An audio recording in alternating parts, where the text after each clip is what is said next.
고린도전서 15장 마지막 절입니다. 고린도전서 15장 마지막 절. 바울은 고린도전서 15장에서 복음을 설명합니다. 그리고 복음을 이렇게 마무리하면서 마지막으로 이제 결론을 내리고 있습니다. 그래서 고린도전서 15장에는 두 개의 결론이 있습니다. 전반부 결론 11절, 후반부 결론 58절. 전반부에 복음에 대한 올바른 그 태도, 그것을 이렇게 바울이 점검하고요. 복음에 대한 올바른 태도를 가지고 복음의 의미를 우리가 주목하여 봤을 때 그 복음의 의미를 믿는 사람들은 그 복음을 경험적으로 검증하는 삶을 살게 됩니다. 그래서 우리가 58절의 결론이 사실 복음의 결론이기도 합니다. 그래서 58절 같이 한번 읽겠습니다. 그러므로 내 사랑하는 형제들아, 견실하며 흔들리지 말고 항상 주의 일에 더욱 힘쓰는 자들이 되라. 이는 너희 수고가 주 안에서 헛되지 않은 줄 알미라. 아멘. 이게 복음의 결론이고 우리가 살아가야 될, 복음을 아는 사람들이 살아가야 될 삶입니다.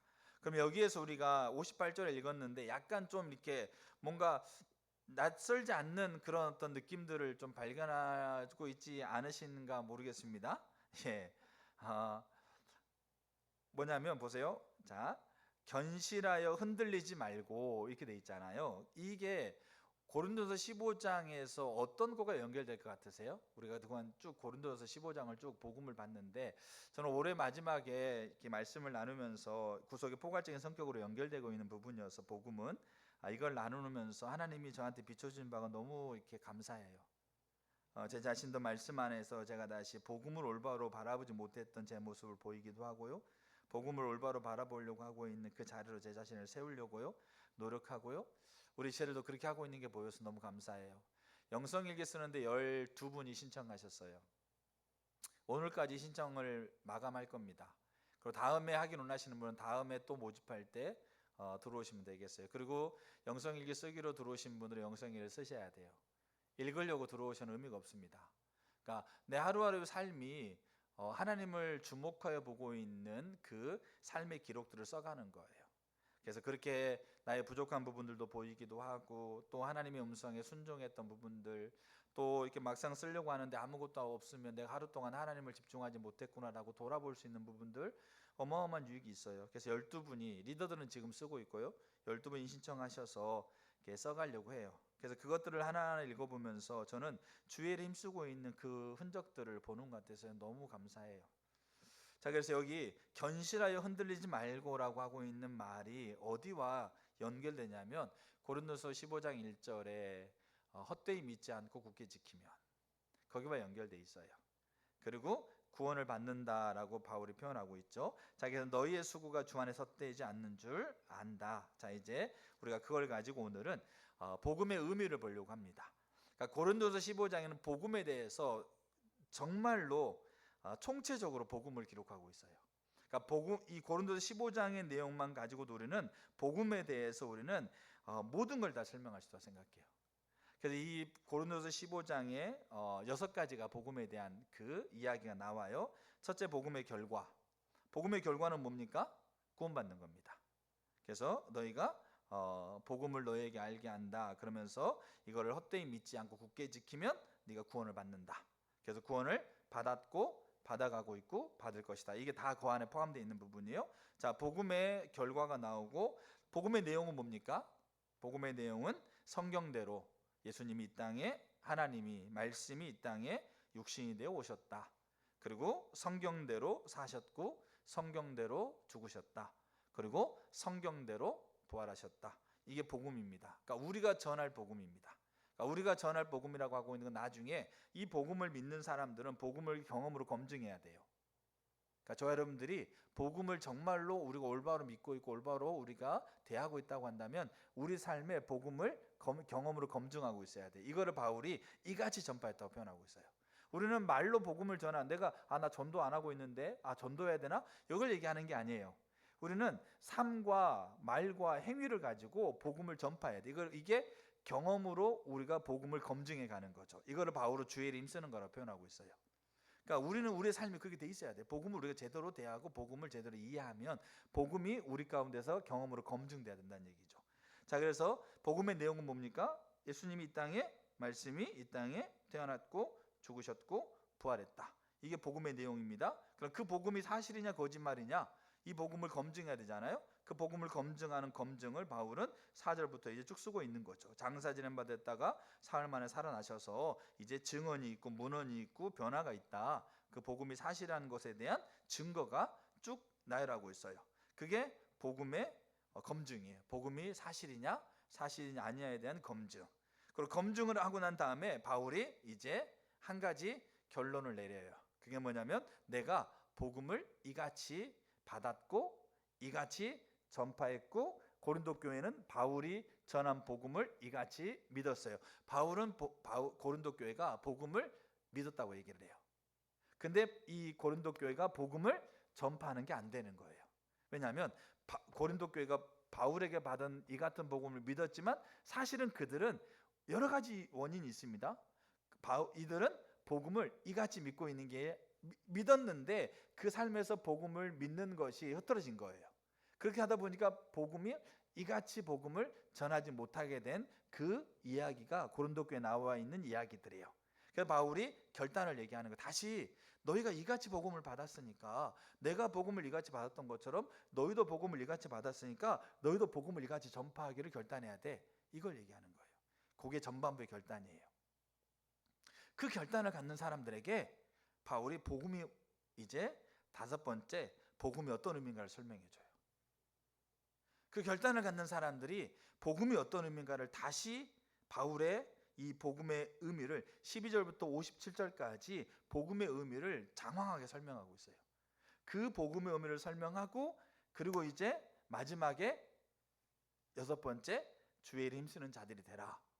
주 안에서 그 일은 헛되지 않는다라고 얘기하고 있는 복음을 이 첫 번째 결단했던 사람들이 복음의 의미를 다시 만나서 삶에서 힘쓰란 얘기죠.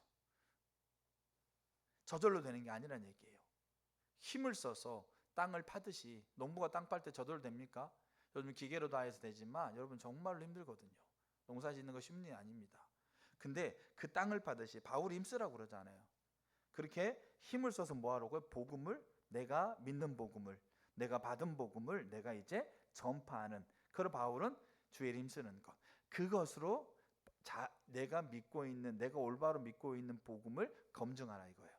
그러면 그 검증해가는 과정 가운데 잘 될 때도 있고 안 될 때도 있고 때로는 넘어질 때도 있고 그렇지 않을 때도 있는 거 아닙니까? 근데 그 모든 것들이 바울은 뭐라고 표현하고 있습니까? 주 안에서 헛되지 않았다는 얘기예요.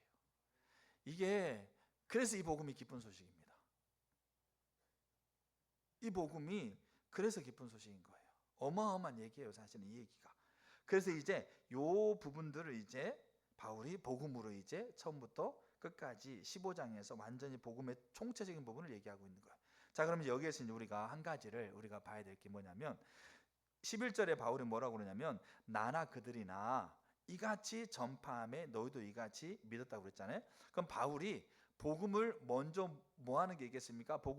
바울이 복음을 전파하기 전에, 제가 지난번에 얘기했지만 복음을 전파하기 전에 복음을 바울이 받은 게 있을 거 아닙니까? 그래서 바울이 3절에 뭐라고 그래요? 15장 3절에 내가 받은 것을 너희한테 그대로 전파한다 이렇게 돼 있죠. 그리고 그거를 고린도 교회는 그대로 받았거든요. 근데 그대로 받은 건 맞아요.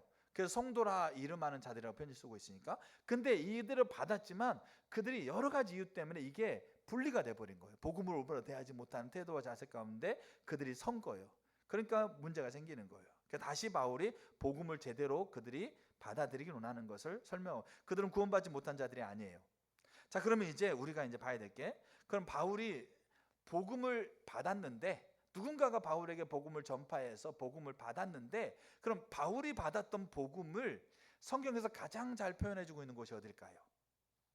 지금 저는 이제 뭘 찾아가냐면 바울이 복음을 받아서 복음을 전파하고 있고 고린도 교회는 바울이 전한 복음 받았단 말이죠. 그럼 바울에게 전한 복음이 있죠. 복음, 바울이 들었던 복음, 그 바울이 들었던 복음이 뭐냐, 그 복음이 어떤 의미를 가지고 있느냐를 가장 잘 표현해주고 있는 그 성경이 어디일 것 같으세요?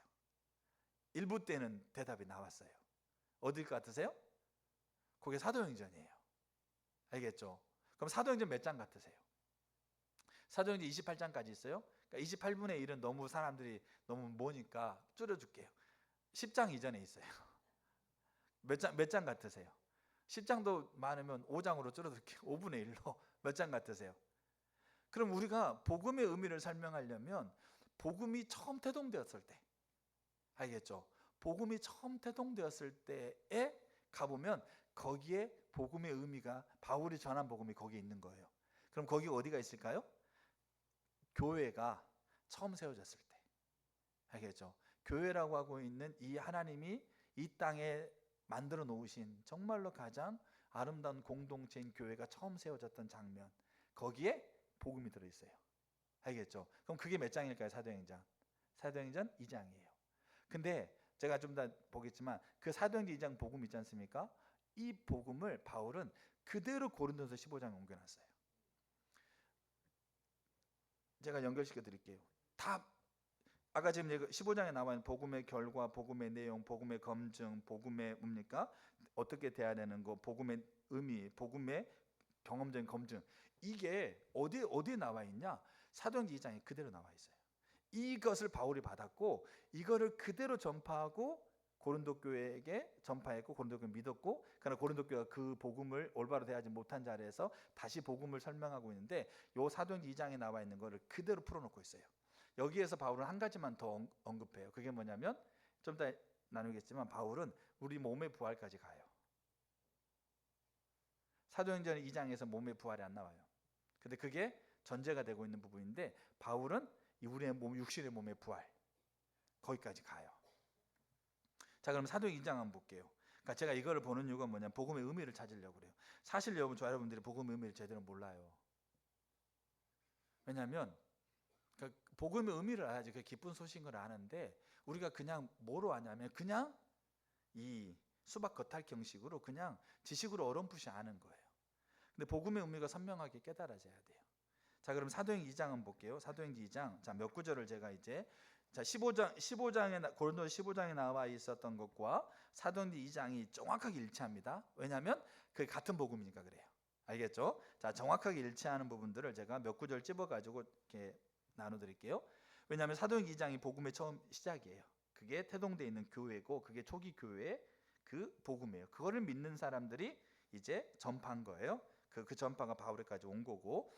사도행전 2장 32절.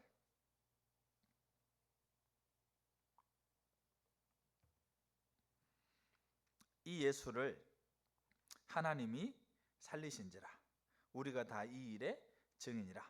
여기 예수를 하나님이 살렸다는 말은 뭘 가리키겠어요? 부활을 가리키겠죠. 그럼 이 부활 속에는 뭐가 다 들어가 있겠습니까? 태어나고 살았고 죽었고, 이게 다 들어있어요. 그래서 부활의 내용이 여기 들어있어요. 자, 36절. 그 부활의 의미가 여기 나와요. 베드로가 명확하게 얘기하고 있어요. 그런즉 이스라엘 온 집은 확실히 알지니 너희가 십자가에 못 박은 이 예수를 하나님이 주와 그리스도가 되게 하셨느니라. 복음의 내용은 부활이고요, 복음의 의미는 주와 그리스도예요. 그래서 바울이 이 15장에서 주와 그리스도를 전제하면서 이제 몸의 부활까지 가는 거예요. 그래서 그게 부활의 복음의 의미예요. 제가 오늘 이거 살피려고 그래요. 주와 그리스도. 이 말이 뭔 말이냐?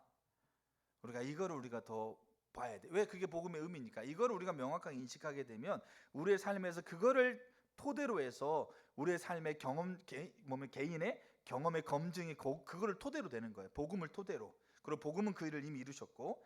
자, 그 다음에 37절, 2장 37절. 그들이 이 말을 듣고 마음에 찔려 베드로와 다른 사도들에게 물어 이르되 형제들아 우리가 어찌할꼬 하거늘 베드로가 이르되 너희가 회개하여 각각 예수 그리스도의 이름으로 침례를 받고 죄 사함을 받으라.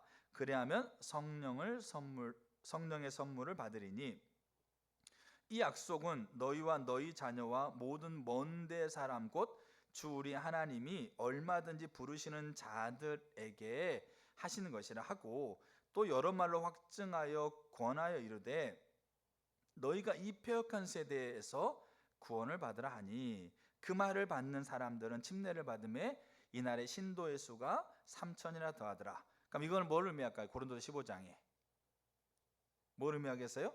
복음의 결과를 의미해요.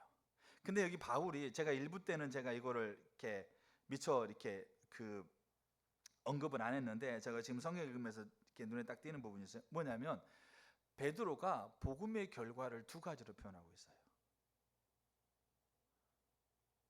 똑같은 거를 얘기하면서 두 가지로 표현해요. 그러니까 보세요. 회개하고 침례를 받으라. 그 다음에 좀 있다가 또 너희가 회개하고 뭡니까? 너희가 어떻게 하는 거면 그것을 받아들여라고 얘기하면서 똑같은 부분들을 반복하면서요, 이 복음의 결과를 두 가지로 표현해요. 하나는 뭐라고 표현하냐면 죄사함이라고 표현해요. 여기 보세요. 38절에 베드로가 이르되 너희가 회개하여 각각 예수의 이름으로 침례를 받고 세례를 받고 죄사함을 받으라. 알겠죠? 자, 하나로 표현하고, 근데 이거를 똑같은 얘기를 그대로 반복해요. 39절에 약속은 너희와 너희 자녀와 모든 먼데 사람 쭉쭉 하면서 40절에 여러 말로 확증하여 권하에 이르되, 이 패역한 세대에서 뭐를 죄사함을 받으라고 표현하고 있는 게 아니라 뭘 받으라? 구원을 받으라고 표현하고 있어요. 그러니까 이 말이 같은 말이에요. 알겠죠? 같은 말인데, 근데 이 말이 같은 의미인데 그 같은 의미가 담겨져 있는 것이 고린도서 15장에 나와 있는 구원을 받는다는 말이거든요. 그게 복음의 결과예요. 알겠죠? 그래서 41절에 그것을 믿는 사람들이 3,000명이 된 거예요.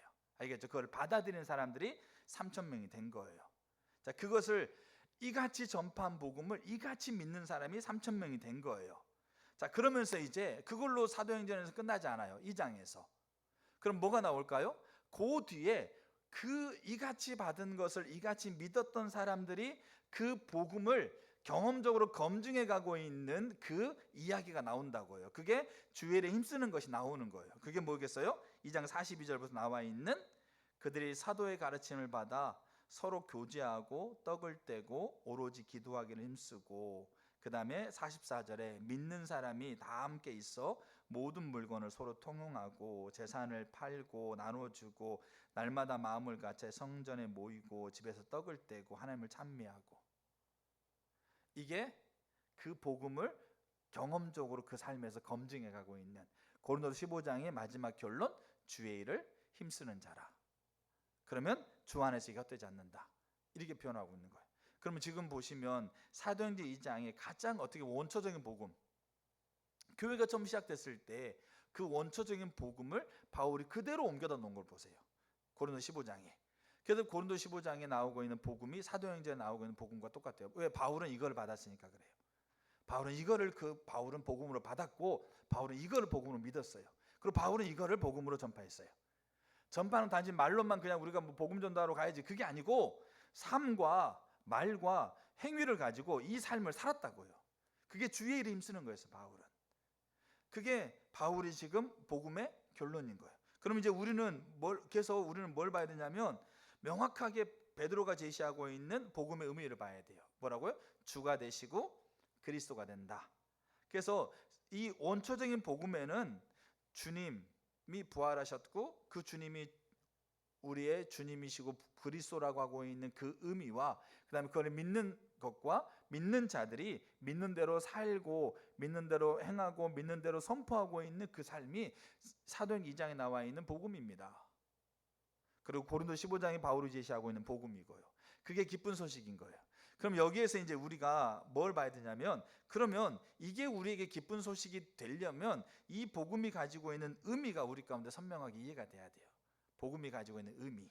자, 그래서 오늘은 첫 번째만 보려고 해요. 그게 뭐냐면, 예수님을 하나님이 뭐로 삼으셨다고요? 주님과 그리스도가 되게 하셨다. 그러면 주가 된다는 말의 의미가 뭐고, 그 다음에 그리스도가 된다는 말의 의미가 뭔가를 우리가 볼 필요가 있어요. 그게 복음의 의미고, 그거를 우리가 올바로 그거를 믿고 올바로 그거를 인식하고 올바로 그거를 토대에서 우리의 삶을 굳게 지켜가는, 흔들리지 말고 견실하게 서라고 하는 거죠. 자, 그러면 그래서 오늘은 첫 번째 그리스도라고 하고 있는 그 말의 의미가 뭔가를 좀 보려고 합니다. 그게 우리에게 주시고 있는 복음입니다. 그리스도라는 말은 헬라어입니다. 그럼 그리스도라는 말에 같은 의미를 가지고 있는 히브리어는 뭐인지 혹시 아세요? 그리스도라는 말이 가지고 있는 그리스도는 헬라어고 그 구약은 히브리어 썼잖아요. 그러면 이 헬라어라는 그리스도라는 말을 구약에 무슨 말로 번역할 수 있겠어요? 메시아라는 말로 번역할 수 있어요. 그러니까 그리스도라는 말은 그 예수님의 이름이 아닙니다. 그러니까 김경태 목사 그러면 이름은 뭐예요? 김경태고 목사는 뭡니까? 그의 직함인 거예요. 저의 가지고 있는 뭐 인물한 직함을 얘기를 해요. 예수 그리스도, 우리가 주 예수 그리스도 얘기하잖아요. 예수는 이름이에요. 그 그리스도는 예수님의 사역, 직함, 직임을 의미해요. 그래서 예수님을 뭐로 부른다고요? 메시아로 부른다고요. 그러니까 헬라어의 그리스도고 구약의 성경에서는 메시아예요. 알겠죠? 그래서 예수님을 주와 그리스도가 됐다. 그래서 주 그리스도가 예수님의 직함이에요. 알겠죠? 예수님의 신분, 예수님의 사역 이런 걸 의미하는 거죠. 이름은 예수이시고. 그래서 우리는 같이 이렇게 주 예수 그리스도 같이 하나로 부르는 게 일반적인 거예요. 알겠죠? 그게 같이 다 연결되는 거니까. 자, 그래서 이제 그리스도라는 말은 뭐냐면 메시아입니다. 자, 그러면 이스라엘은 누구를 기다릴까요? 메시아를 기다립니다. 알겠죠? 그럼 이스라엘이 메시아를 왜 기다릴까요?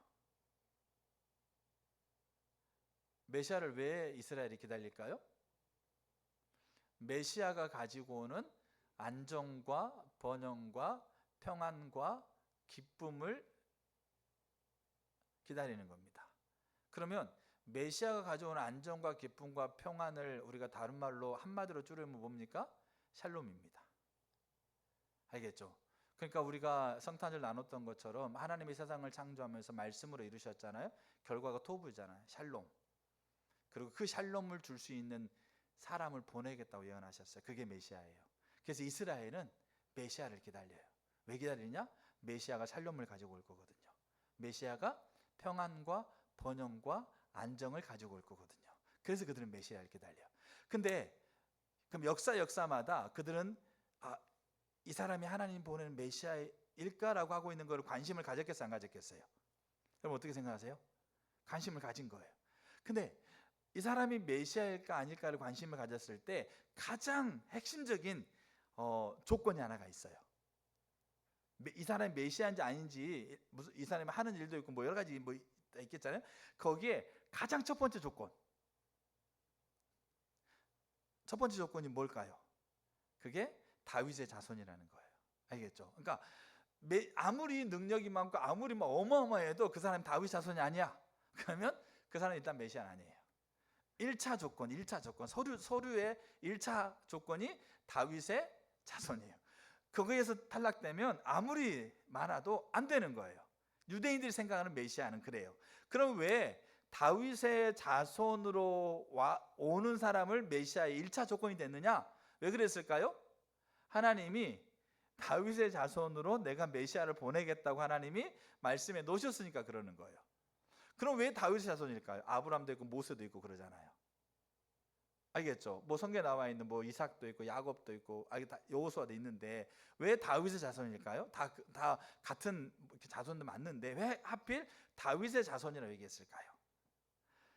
다윗이 여러분 우리가 잘 알아야 될 게 뭐냐면 지금 제가 복음의 의미를 설명하고 있어요. 근데 베드로가 뭐라고 그래요? 예수가 메시아다. 그럼 있잖아요. 그 의미가 성취가 됐다는 말이 안 됐다는 말이에요. 성취가 됐다는 말입니다. 우리가 그것만 알아도 바울이 뭐라고 표현하냐면 내가 일체의 비결을 배웠다고 표현해요. 그 일체의 비결은 뭐게요? 그리스도 예수 안에서 모든 걸 할 수 있다 이거예요. 그러니까 모든 걸 할 수 있다는 말은 뭐겠어요? 부할 때, 가난할 때, 욕먹을 때, 칭찬받을 때, 바닥에 떨어질 때, 아니면 뭡니까? 높이 올라갔을 때, 강돈 만났을 때, 돈이 막 그냥 갑자기 부했을 때, 이런 모든 상황 안에서 내가 주님 안에서 일체의 비결을 배웠다고요. 그게 믿음 안에 가능한 거예요. 그게 복음 안에서 가능한 거예요. 복음을 가지고 바울이 가니까 일체의 비결을 배워요. 그래서 바울은 자기 자신이 어떻게 하는 겁니까? 예루살렘에 올라가면 잡힌다는 거죠. 죽는다는 거죠. 근데 바울은 복음을 가지고 그 상황을 바라보니까 그 복음이 이루어진 거잖아요. 그러니까 하나님이 길을 가면서 내 목숨이 조금 더 귀한 것도 여기지 않는다라고. 주의 이름 쓰는 거 있잖아요. 복음을 모르면 안 됩니다. 왜 주일은 교회에서 예배 드리는 것만 할 것 같으세요? 예배마저도 지금 우리 잘 안 드리고 있잖아요. 어떤 분들은 예배마저도 복음을 모르면 제대로 못 드립니다. 하나님을 찬양하는 거, 기도하는 거 복음 모르면 잘 못 드립니다. 형식은 할 수 있어요. 따라서 할 수는 있는데 안 됩니다. 우리 일상의 자리에서 산상수 나오잖아요. 오리를 가면 십리 가라고 그러잖아요. 오른밤쯤 왼밤 되라. 이게 복음을 모르면 가능할 것 같으세요? 오리를 가라고 하는 거는 로마 법에 정해놓은 법이에요. 로마 사람이 길 가다가 자기 짐 가지고 길 가다가 아무나 잡아가지고, 그건 이스라엘 사람만 얘기하는 게 아닙니다. 포로된 나라에서 아무나 잡아가지고 짐 가지고 따라가자 그러면 어디까지 가야 돼요? 오리까지는 법적으로 해줘야 돼요. 안 하면 처벌받아요. 오리까지는 법적인 로마의 권한인데 그 이상을 요구할 수 없어요. 근데 오리를 가자면 몇 리 가라고요? 거기에 2배 되는 거 가라고요. 오른밤쯤 왼밤 되고 속옷 달라면 걷어주고, 이런 산상수에 나온 얘기는 공상과학 같은 이야기가 아닙니다. 실제로 그들의 삶에 살았던 삶의 이야기들이에요. 근데 이게 복음 모르면 가능하다고 생각하세요? 복음이 그리스도라는데, 메시아라는데, 이 메시아라고 하고 있는 말의 의미를 모르면 이게 가능하지 않아요. 주일에 힘쓰라? 여러분, 이게 안 됩니다. 우리가 주 안에서 헛되지 않는 그 삶의 자리에 경험으로 복음을 검증해야 되잖아요. 삶에서 복음을 이같이 받았으면 이같이 전파해야 되는데, 고린도 교회도 이같이 받았는데 그들이 이같이 전파하지 않아요. 왜? 복음을 제대로 모르니까. 여러 가지 이유가 있겠죠. 세상의 사조와 세상의 부와 명예와 세상의 평가와 그 시대에 만연되어 있는 신학 가치들, 이런 것들, 결국 복음이 뭔지는 모르니까 그 고린도 교회가 주일에 힘쓰는 것이 안 돼요. 그러니까 바울이 복음을 설명하면서 그렇게 얘기하는 겁니다. 그리고 바울은 그 복음의 의미를 육신의 부활까지 가는 거예요. 우리의 몸이 부활한다. 잠자는 자들이 일어났고 영광의 몸으로 부활해서 그 앞에 설 거다. 사망의 저주가 무너졌다. 그럼 이 복음을 제대로 알면 우리는 주일에 힘쓰는 것을 우리가 가능해졌다는 걸 우리가 알게 돼요. 그리고 우리의 초점을 하나님께 두면서, 우리의 시선을 그 복음에 두면서 우리의 삶의 자리를, 교회에서뿐만 아니라 직장에서 가족과의 관계, 삶의 자리를 우리가 그 복음을, 성취된 복음을 가지고 접근하게 되는 거예요. 그럼 그게 거기에서 주님 말씀하시는 대로 비추신 대로 거기에서 그렇게 삶을 선택해 가고 있는, 그게 주일이에요. 그리고 그 결과가 때로는 뭡니까? 우리가 예상하지 못한 그 어려운 결과가 있더라도 그 복음 안에 주일에 힘쓰는 것은 주님 안에 섭되지 않아요. 우리가 주님 앞에 갔을 때 바울이 표현합니다. 하나님의 불에 다 소멸될 거예요. 근데 타지 않을 게 있어요. 남는 게 있어요. 그게 주일에 힘쓰는 거였어요. 그거 가지고 영혼을 살아가요. 저희가 각자 한 분 한 분들이 그거 가지고 영혼을 살아가요. 근데 그거 없으면 있잖아요, 구원은 받아요. 죄사함은 받았으니까. 근데 부끄럽죠. 가서 다 타버렸어. 내가 가지고 있는 다 가져가 다 타버렸어. 그거 가지고 영혼 살아가는 겁니다. 이게 복음을 제대로 이해하지 못하면, 저 여러분들 문제가 뭐냐? 복음을 제대로 이해하지 못한 거죠. 저도 마찬가지고. 저도 복음을 제대로 이해하지 못하니까, 복음이 그리스도라는 걸 이해하지 못하니까 근심과 염려하고, 좀만 말해, 좀만 행동해, 좀만 상황에 막 그냥 빠져가지고 막 그냥 어떻게 하는 겁니까? 어떨 때는 화를 내기도 하고 근심하기도 하고 다 때려치려 생각하기도 하고, 이렇게 돼버리는 거예요. 왜? 복음 모르니까. 복음을 알았으면 그 복음을 가지고 이 상황을 보려고 애를 썼을 거 아닙니까? 그 삶의 흔적을 다시 세워가 보자라고, 그렇게 저와 한 분 한 분들이 그렇게 방향을 그렇게 털어가고 있는 거예요. 그런 삶의 기록들이 그 영성일기라는 걸 통해서 보이는 거죠. 흔적들이. 때로 넘어졌던 것도 가감없이 쓰면서, 자기 어떻게 보면 연약한 부분을 가감없이 쓰면서, 왜? 그게 주일에 힘쓰는 흔적 아닙니까? 우리는 그걸 보면서 야, 저 사람이야, 저런 생각하셔서 겉으로 멀쩡하던데 속이 아주 엉망이네, 이게 아니죠. 그 얼마나 교만한 겁니까? 그 안에서 가지고 있는 복음을 제대로 위해서 복음으로 살려고 하고 있는 흔적을 보면서 응원해주고 기도해주고, 또 섬길 수 있는 부분이 있으면 더 섬기려고 하고, 그게 복음을 우리가 경험으로 검증해 가셔야 돼요. 복음을 아는 사람은 반드시 복음을 경험으로 검증하려고 힘쓰게 돼 있어요. 복음을 모르니까 복음을 경험적으로 검증하려고 하는 것이 안 되는 겁니다. 자, 그래서 복음이 뭐냐? 메시아입니다. 메시아인데, 그러니까 주와 그리스도가 되게 했다라고 의미를 설명해 주잖아요. 그러면 메시아인데 그 메시아의 1차 조건이 뭐냐면 다윗의 자손이에요. 그럼 왜 하필 다윗의 자손이라고 그랬을까? 왜냐하면 하나님이 나단을 통해서 다윗의 자손을 통해서 메시아를 보내겠다고 하나님이 예언하고 있는 거죠. 근데 그러면 자, 우리가 알아야 될 게 있는 게 뭐냐면, 이스라엘이 기도하고 대망하고 열망하고 있는 메시아, 왜 하나님 보낸다고 그랬으니까 그 메시아가 다윗의 자손으로 온다라고 하고 있는 것이 왜 그들에게는 열망이 됐냐면, 자, 이스라엘의 국기의 심볼이 뭔지 아세요? 다윗의 별입니다. 이스라엘은 지금도 다윗의 그 왕으로 있었을 때 나라를 그들은 지금도 뭐 하고 있는 겁니까? 기대하고 있는 거죠. 왜냐하면 다윗이라는 사람이 왕으로 세워졌을 때, 그때 이스라엘이 있었던 그 나라 중심으로 지금 뭐 사우디, 뭐 이란, 이라크 뭐 이렇게 저쪽에 있잖아요, 중동 그렇게인데, 예전에는 뭐 아수르, 애굽, 알겠죠, 암몬 이런 나라들이 이스라엘이 있는 나라를 중심으로 이렇게 있었거든요. 가나안 12부족, 알겠죠? 그래서 그거를 신학적으로 고대 근동이라고 그래요. 고대 근동, 알겠죠? 근데 다윗이 사울의 뒤를 이어서 2대 왕으로 이스라엘의 왕이 됩니다. 왕으로 다윗이 등극하고 있는 동안 고대 근동을 장악하고 있는 나라가 어디였을까요? 이스라엘이었어요. 그러니까 로마가 세계를 장악하고 있는 것보다 훨씬 더 강력한 힘으로 그 고대 근동을 장악하고 있었어요. 아수르, 뭐 바벨론, 알겠죠, 암몬, 애굽 이런 나라들이 있었는데 그 나라들이 소리를 내지 못했어요. 누가 다스릴 때? 다윗이 왕으로 다스릴 때. 그러면 그 다윗이 왕으로 다스릴 때 고대 군동을 완전하게 장악하고 있었는데, 그 다윗의 왕으로 있는 그 나라의 백성들은 어떤 상태였겠어요? 어떤 상태였겠어요? 안정되고 평안하고 번영하고 기쁨이 있고 소망이 있고, 그것을 누리는 거예요. 그 나라 백성들이 그 시대, 알겠죠? 그 시대에 하나님이 다윗의 씨를 통해서, 다윗의 자손을 통해서 메시아를 보냈다라고 하고 말을 금방 이해한 거예요. 아, 그 메시아를 통해서 우리가 이 다윗 왕이 가지고 있었던 이 어마어마한 이 통치 아래서 우리가 번영하고 안정되고 기쁘고 위로하고 소망이 가득하고 평화로운, 한마디로 말하면 샬롬이에요. 샬롬을 우리가 누리고 있는데, 이 누림이 이제 메시아를 통해서 이제 우리가 영원히 누리겠구나. 요게 그들에게 있는 그 메시아관이에요. 자, 그럼 그 예언이 어디에 나와 있느냐? 사무엘하 7장에 나와 있어요. 자, 사무엘하 7장 한번 보세요. 제가 이거를 설명하고 있는 이유는 뭐냐면, 베드로가 예수님이 그 메시아라는 얘기예요. 자, 사무엘하 7장 12절 한번 보실까요? 내 수완이 차서 내 조상들과 함께 누울 때 내가 내 몸에서 날 내 씨를 내 뒤에 세워 그의 나라를 견고하게 하리라. 그는 내 이름을 위하여 집을 건축할 것이요 나는 그의 나라 왕위를 영원히 견고하게 하리라. 이 왕위가 뭐겠어요? 지금 다윗이 통치하고 있는 그 상태를 얘기를 해요. 그 통치의 상태에서 누리고 있는 결과들, 알겠죠? 그거를 의미한다고요. 그것을 견고하게 하겠다. 그 다음에 쭉 넘어가서 이제 15절 한번 보세요.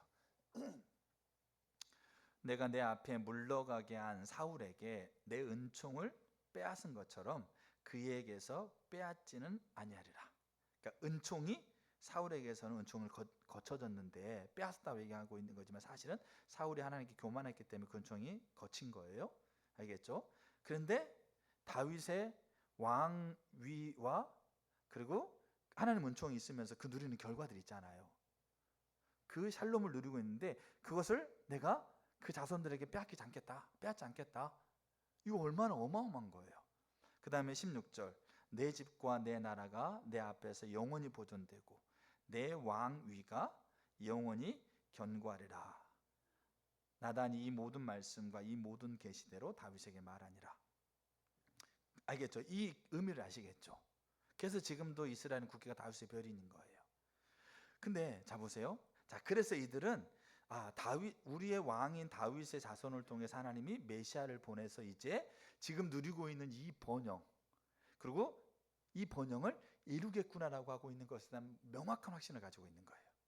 그는 하나님이 오늘 창조한 하나님이라고 하고 있는 걸 명확하게 믿었으니까. 자, 근데 그 일이 그 아들 솔로몬 때는 되어지고 있어서 안 되어지고 있지 않았어요? 아들 솔로몬 때는 되어지고 있는 거예요. 되어지고 있는 것처럼 보인 거죠.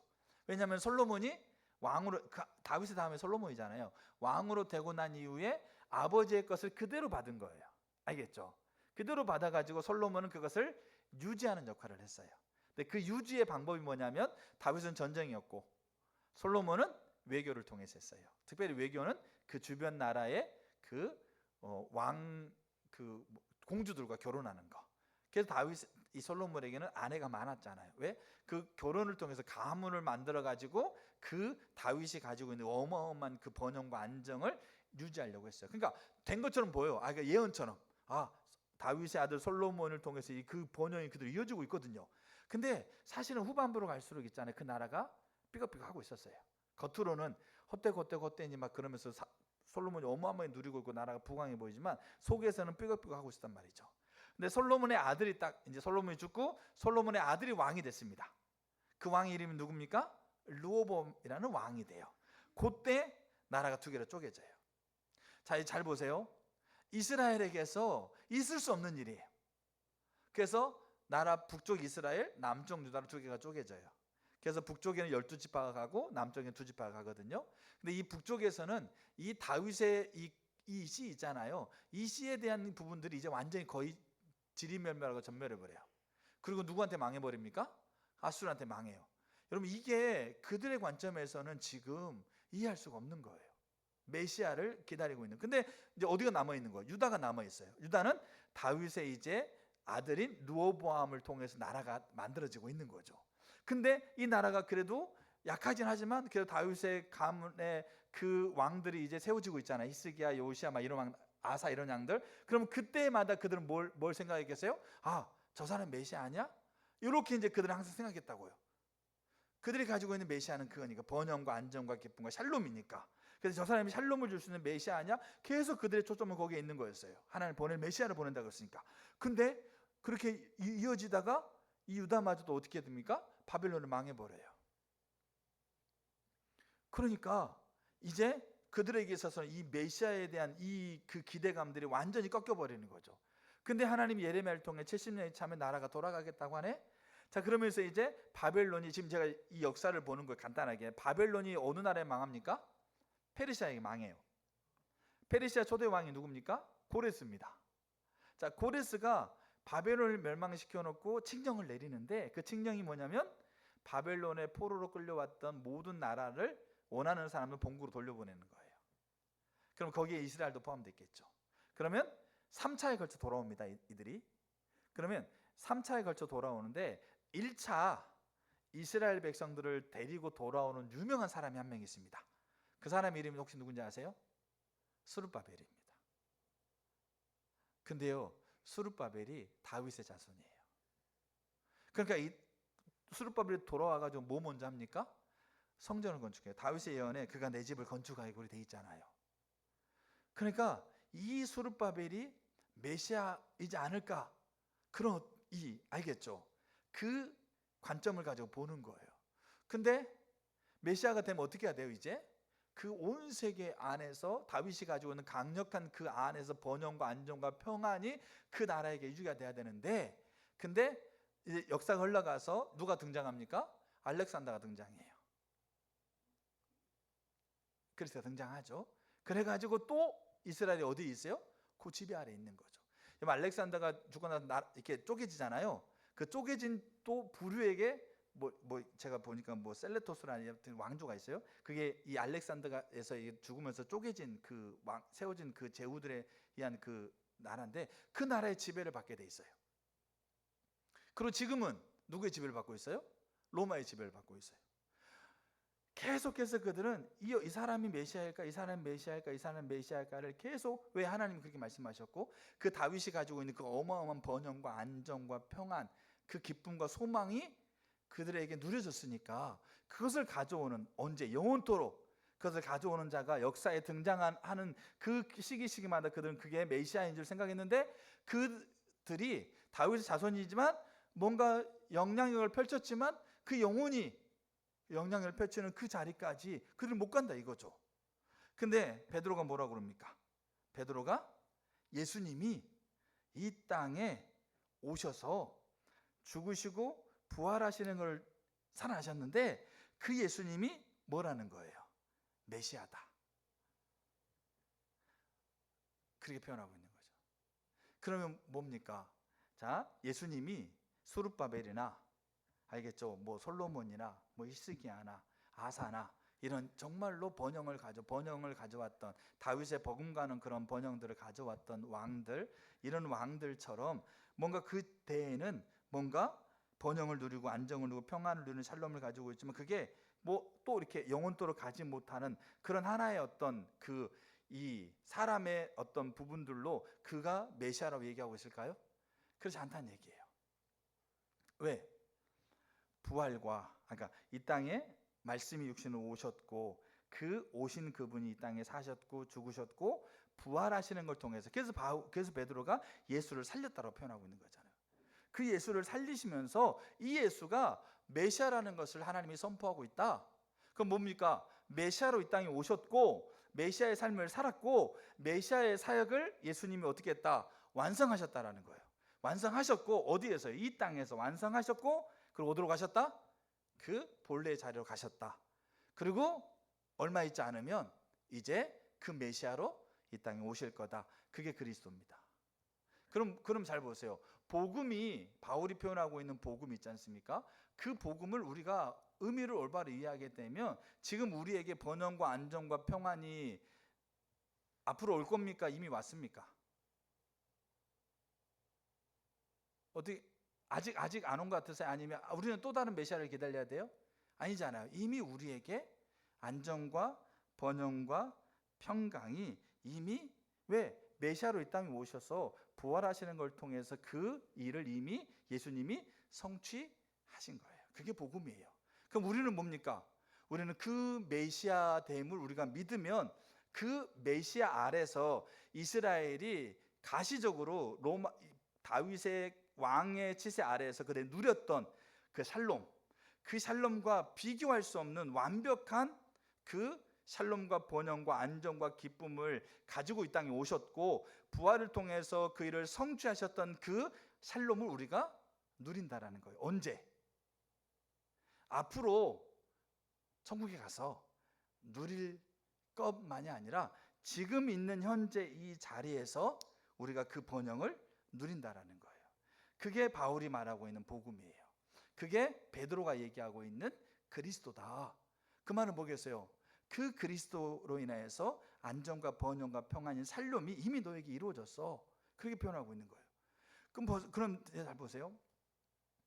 그게 이루어졌는데 그들이 살아갈 삶은, 그게 경제적으로, 그 다음에 뭡니까, 건강적으로, 아니면 환경적으로 그거를 우리가 누리는 삶이 돼야 안 돼요? 안 되고 있잖아요. 왜냐하면 그 당시에 여기 3,000명이 예수를 믿고 교회에 더해지고 그 복음의 의미 아래 그들이 들어왔는데, 그 3,000명이요 거의 대부분이 이 부하고 지도층에 있는 사람이 아니었어요. 그럼 어떤 사람이겠어요? 다 그 새벽부터 일어나서 밤 늦게까지 하루에 서너 개 일은 뭐 기본이고, 다 어떻게 합니까? 그 일을 열심히 한다고 해서 사회적인 대우를 제대로 받는 것도 아니고 불합리를 겪고 자존심 상한 일들을 겪고, 그리고 뭡니까? 그리고 힘든 일 가운데서 그렇게 살아가야 돼. 그 3,000명이 그런 사람들이었어요. 만약에 요 사회 1%, 알겠죠? 그런 사람들이 예수를 믿어가지고, 아 맞아, 진짜 메시아로 번영을 이루었구나, 그렇게 되고 납득이 되는구나, 이게 되는 사람들이 아니고, 그 안에서 정말로 아픔과 어려움과 심지어는 예수 믿는 것 때문에 핍박당하고 죽는 자리까지 가는 거잖아요. 그런 분들이었어요. 근데 이런 분들이 복음의 의미를 제대로 보니까, 그러니까 명확한 거는 뭐냐면 교회는 이걸 복음으로 선포하고 있어요. 근데 이게 부활을 경험하는 자들이 이게 복음이라는 걸 알게 된 거예요. 그래서 자기의 삶 안에서 가지고 있는 불합리한 자리, 그 핍박되고 어려운 자리, 새벽부터 밤늦게까지 일해도 그 합당한 대우를 받지 못하는 그런 자리, 자존심이 무너질 수밖에 없고, 알겠죠? 그렇게 혼날 수밖에 없고, 정말로 이렇게 그게 그 당시에 초대교회 분위기였으니까요. 그 로마는 공개적으로 핍박을 하지 않았지만, 로마라고 하고 있는 거는 껍데기가 있는데 껍데기는 괜찮았습니다. 사람들의 의견을 받고 그다음에 사람들의 그 고심을 들어주고 막 민주적으로 재판하고 껍데기는 괜찮았어요. 그러니까 공개적으로 한 종교를 지목해가지고 핍박을 못해요. 그러나 그 이면에 말할 수 없는 핍박이 있었거든요. 왜? 나중에 보면 알겠지만 교회는 예수님을 주라고 고백하는 것 때문에. 그 어려움을 당하고 있는 그 삶의 자리에서 그들은 복음을 아니까. 왜? 뭘 통해서? 복음의 검증을 통해서. 복음이 뭔가를 명확하게 보고 있으니까 그 자리에서 복음을 가지고 그 자리를 보는 거예요. 그럼 뭐 보겠어요? 이미 내가 지금 있는 이 처해 있는 상황에서 이미 메시아이신 예수님께서 번영과 안정과 평안을 이미 성취했다라는 거잖아요. 그럼 어떠십니까? 복음을 제대로 알고 있는 것 같으세요? 그렇게 우리가 처해 있는 상황이 그렇게 그 관점을 가지고 보아지세요? 그러니까 우리가 복음을 제대로 잘 알아야 돼요. 복음을 알려면 복음을 계속 주목해야 되죠. 복음 대신 그리스도를. 복음은 우리 주 예수 그리스도라 로마서 1장에 나오고 있는 것처럼 복음을 계속 주목하는 게, 그래서 그 바울이 받았던 복음, 그 받았던 복음을 우리가 계속 주목할 필요가 있는 거예요. 이거는 그냥 사람이 감정으로 만들어내는 게 아니에요. 그렇게 될지라고 사람이 최면을 거는 것도 아니에요. 왜? 바울이 그 복음의 검증을 얘기하잖아요. 이게 사실이야. 이게 너희 가운데 이루어진 일이야. 그러니까 이 복음을 가지고 그 자리를 보는 거예요. 그렇게 되지 않으니까 우리는 이미 메시아로서 이 땅에 오셔서 안정과 번영과 평안과 샬롬을 이미 우리 가운데 이미 성취하셨던 그 예수님의 죄송합니다. 예수님의 복음을 우리가 못 누리는 겁니다. 왜? 복음 모르니까. 그리고 또 하나가 있어요. 뭐냐면 우리가 예수님이 메시아로서의 그 번영과 안정과 평안 샬롬을 완벽하게 성취하셨습니다. 이건 부활을 통해서 완벽하게 성취하시고 이제 주님이 다시 본래 자리로 가셨잖아요. 그리고 이제 얼마 안 있으면 다시 오실 거예요. 근데 우리는 지금 어느 시대를 살고 있냐면 메시아로서의 그 번영과 평안과 기쁨과 소망, 그 샬롬을 완벽하게 성취했던 그 시점과 그리고 주님이 이제 그 메시아 이제 다시 이 땅을 완벽하게 통치할 분으로 다시 오시는 그 사이에 살아가고 있다는 거죠. 그래서 우리가 V데이하고 D데이를 쓰는 거예요. 그러니까 2차 전쟁 때 이제 뭡니까? 그 노르망 상륙 작전을 얘기하면서 2차 대전은 이미 독일의 패배로 끝난 날이에요. 노르망 상륙 작전을 통해서 연합군이 상륙하면서 이미 독일은 2차 전쟁의 주범인 독일은 전쟁에 패했어요. 그건 누구나 다 아는 사실이에요. 그게 D-Day예요. 이미 전쟁이 끝난 거예요. 근데 완벽한 전쟁이 끝나는 건 그 이후에도 몇 년 더 가요. 근데 전쟁 때 죽었던 사람보다 그 전쟁이 이미 끝났다는 건 이미 확정됐음에도 불구하고 그 독일군 잔당들 있지 않습니까? 그들과의 전쟁이 가장 치열했거든요. 그때 죽은 사람의 수가 더 많을 정도로. 근데 그것마저도 완전하게 끝나버린 시간, 그게 V데이예요. 그러니까 우리는 D-Day와 V-Day 사이에 살아가고 있는 거예요. 그러면 이 D-Day와 V-Day 사이에서 그럼 무슨 일이 벌어지겠어요? 여기에서 잔당들이 있을 거 아닙니까? 이들이 메시아로서 이 땅에서 완벽하게 이루어놓으시는 번영과 안정과 기쁨과 평안, 그것을 명확하게 믿고 헛되이 믿지 않고 굳게 지키는 자들은 구원을 받을 건데, 그 구원을 받은 거를 이 잔당들이 뭐 하겠어요? 응원해 주시겠습니까? 아니면 거기 하라고 도와주겠어요? 아니잖아요. 구원을 받지 못하도록 강력하게 뭐 하겠어요? 강력하게 대적한단 말이죠. 그 강력하게 대적하는 것이 감정이고 환경이고 상황이고, 알겠죠? 이런 것으로 강력하게 대적하고 있는 그 시기를 살아가는 거예요. 그 시기를 살아가기 때문에 이 자리 안에서 우리가 이미 메시아로서의 복음이 성취됐음에도 불구하고 우리 삶 가운데 왜 이런 상황들, 이런 아픔들이 여전히 우리 가운데 있는가? 요게 우리가 복음을 우리가 제대로 모르는 부분도 있지만 요 시기를 살아가고 있는 상황적인 특징입니다. 그럼 요 시기가 영원히 계속될 거냐? 아니죠. 예수님이 사도행전은 뭐라고 그래요? 구름 타고 올라가신 대로 다시 오실 거란 얘기예요. 그때 바울은 그 복음을 설명하면서 뭐까지 가는 거죠? 요때 죽은 자들, 요때 핍박을 당하면서 복음으로 인해 살아가다가 죽은 자들, 이들이 어떻게 한다는 거죠? 주님이 다시 오실 때 살아난다는 거예요. 육신이 살아난다는 겁니다. 근데 그 육신은 썩어질 것이 아니고요. 알겠죠? 그때 그 육신은 연약한 육신이 아니고요. 예수의 모습이 부활해서 영광의 모습이 된 것처럼, 그게 어떤 모습인지는 바울은 정확하게 표현하고 있지 않아요. 그건 비밀이에요. 그러나 명확한 사실은 그 몸이 부활한다라는 거예요. 그게 그리스도로 이 땅에 오셨던 그분이 이뤄 놓으신 일인 거예요. 자, 그러면 이제 우리가 이제 돌아가서 바울이 주의 일에 힘쓰라, 복음을 경험으로 검증해 가는 것을 해라, 이렇게 얘기하고 있는 게 쉬운 일은 아닙니다. 바울이 힘쓰라고 그러잖아요. 저절로 되는 거 아니에요. 여러분, 신앙은 저절로 되는 게 없습니다. 지름길도 없고요. 힘쓰라고 그러잖아요. 그럼 힘을 써야 되죠. 그럼 그 힘쓰는 것이 뭐를 근거해서 힘써야 될까요? 이미 예수님이 메시아로서 이미 그 일을 성취했다라고 하고 있는 그 복음의 의미를 명확하게 우리가 인식하고 그거를 받고 그 받은 복음대로 살려고 하고 있는 그 모습 안에서의 이야기를 주의 일에 힘쓰라고 얘기하고 있는 거예요. 그럼 우리가 복음을 우리가 그래서 제대로 알아야 되는 거예요. 예수님이 이 땅에 메시아로서 이 땅에 오셔서 이 땅에 살으셨고 죽으셨고 부활하셨다.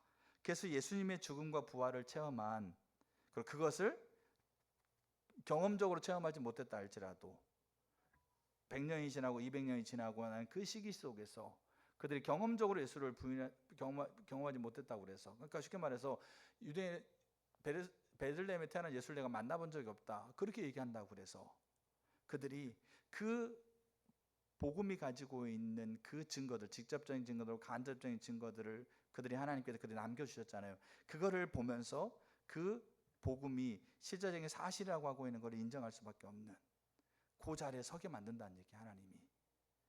그렇게 서면서 그들이 복음을, 그들이 어떻게 하는 겁니까? 지금 부활을 만나는 거죠. 부활을 체험하는 거죠. 그러면 그 사람들은 예수님이 메시아라고 하고 있는 것을 믿을 뿐만 아니라 전파하는 자리에 그 삶을 세워간다라는 거예요. 그래서 바울이 뭐라고 얘기하는 겁니까? 주의 일에 힘쓰라고 얘기하면서 그 자기가 일체의 비결을 배우는, 부할 때, 가난할 때, 힘들 때, 안 힘들 때, 명예로울 때, 그렇지 못할 때, 알겠죠? 바울이 그리스도 안에서 모든 걸 할 수 있다는 말은 바로 그 의미인 거죠. 그래서 우리가 어떻게 하는 겁니까? 예수님께서 이 땅에 오신 복음의 의미는, 바울이 표현한 복음의 의미는 뭐라고요? 바울이 표현한 복음의 의미는 예수님이 메시아라는 거예요. 그 일을 이미 성취하셨다라고 하고 있는 거예요. 저 여러분들이 이 초대교회가 전하고 믿고 있는 이 복음의 의미를 저 여러분들이 더 깨닫기를 축복합니다. 제가 그 다음에 거는 제가 이렇게 나누지 않을 거고요. 그래서 그들이 가지고 있었던 그 유대인들이 대망했던 그 메시아. 그래서 여기 지금 초대교회는 그들의 3,000명이 더했잖아요. 이 3,000명의 사람들의 90% 이상 유대인이었어요. 근데 부활이라고 하고 있는 그 놀라운 역사적인 사건을 통해서 그들은 예수님께서 그들이 기다리고 있는 메시아라고 하고 있는, 근데 그들의 삶은 여전히 어려운 거예요. 감정이 상할 수밖에 없고 육신의 고통을 쓸 수밖에 없고 불합리한 대우를 받을 수 없는 상황 가운데 여전히 처하고 있는 거죠. 근데 복음을 명확하게 어떻게 하는 겁니까? 복음을 명확하게, 그 의미를 명확하게 받아들이는 사람들, 그리고 그 복음을 헛되이 믿지 않고 굳게 지켜가는 사람들, 그들은 그 자리가 삶이 나아지니까 복음의 그 메시아성을 하나님께서 나에게 사실이구나, 그렇게 보지 않았어요. 그래서 여전히 그 복음의 메시아 되심을 그들이 여전히 믿고 주의 일에 힘쓰는 삶을 살았거든요. 근데 상황은 안 바뀌어진 거예요. 왜냐하면 지금 초기 이 사도행전 2장에 나와 있는 그리스도인들은 AD 100년 전 사람이거든요. 로마가 국교로 인정할 때는 300년이거든요. 그럼 이들이 100년 이상을 산 사람이 없어요. 그 말은 뭐냐면, 그러니까 배교자들이 생기는 거예요. 복음이 잘못됐구나, 복음이 아니구나, 그러면서 교회를 떠나는 사람들이 많았다는 얘기예요. 왜? 안 되거든. 안 돼 보이는 것처럼 보이거든. 그래서 배교자리 생기는 거예요. 근데 요한계시록이라든지 이런 성경을 통해서 하나님이 여전히 메시아로 존재하고 있는 것들을 하나님께서 말씀하고 계시잖아요. 그래서 고린도전서, 자 성경 한 구절만 읽고 이제 좀 마치도록 하죠. 자 고린도전서 16장 한번 보겠습니다. 고린도전서 16장.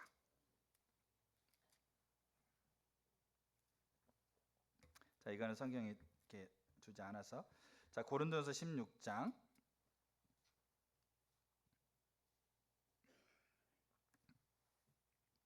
죄송합니다.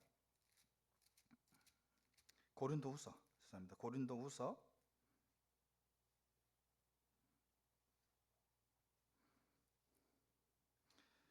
1조 써보세요. 죄송합니다. 고린도전서 16장 다시. 자 마지막 보세요. 22절.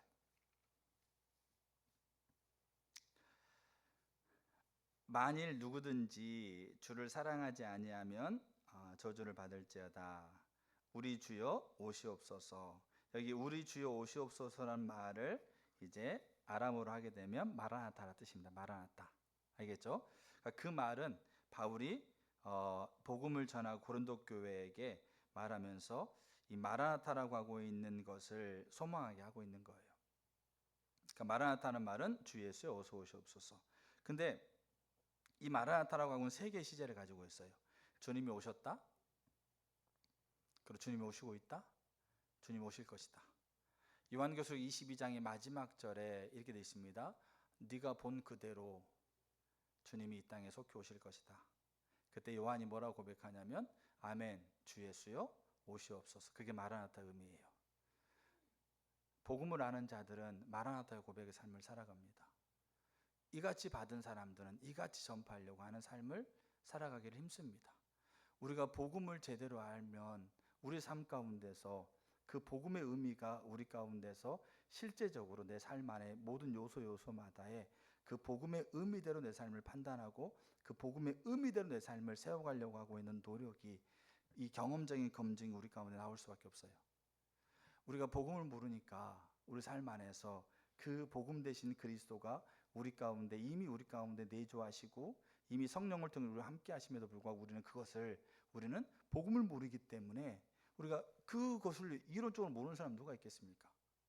그러나 실제적으로 그분과 관계에서 복음을 모르니까 내 삶이 그 복음을 검증하는 자의 삶을 세워가는 게 안 되는 거예요. 또 해봐도 안 된다고 생각하는 거예요. 그러니까 저와 여러분들이 오늘 말씀을 통해서 우리가 복음이 의미가 예수님이 뭐다? 예수님이 메시아다. 그리고 그 메시아는 번영과 안정과 평안과 기쁨, 한마디로 말하면 창세기 때 토부, 그 다음에 샬롬, 그리고 예수님께서 말하고 있는 평안, 그게 메시아라고 하고 있는 말의 의미고, 그 일을 이미 예수님이 성취하셨다. 십자가에서 죽으시고 부활을 통해서. 그리고 지금도 그 일을 완벽하게 성취하고 계신다. 앞으로 이제는 이 간격 안에 있는 그 어려움과 아픔의 원인이 되고 있는 모든 것을 다 소멸하시고 이제는 완벽하게 그 일을 이룰 분으로 이 땅에 오실 것이다. 그래서 저 여러분들이 지금 복음을 믿는 사람들은 그래서 평안한 거예요. 그래서 복음을 믿는 그 관점을 가지고 삶을 돌아볼 수가 있는 겁니다. 저 여러분들이 오늘 복음의 의미 첫 번째, 하나님께서 예수님을 그리스도가 되게 하셨다. 이것이 우리 가운데도 깨달아지기를 축복합니다. 아멘. 우리 찬양 같이 하시죠.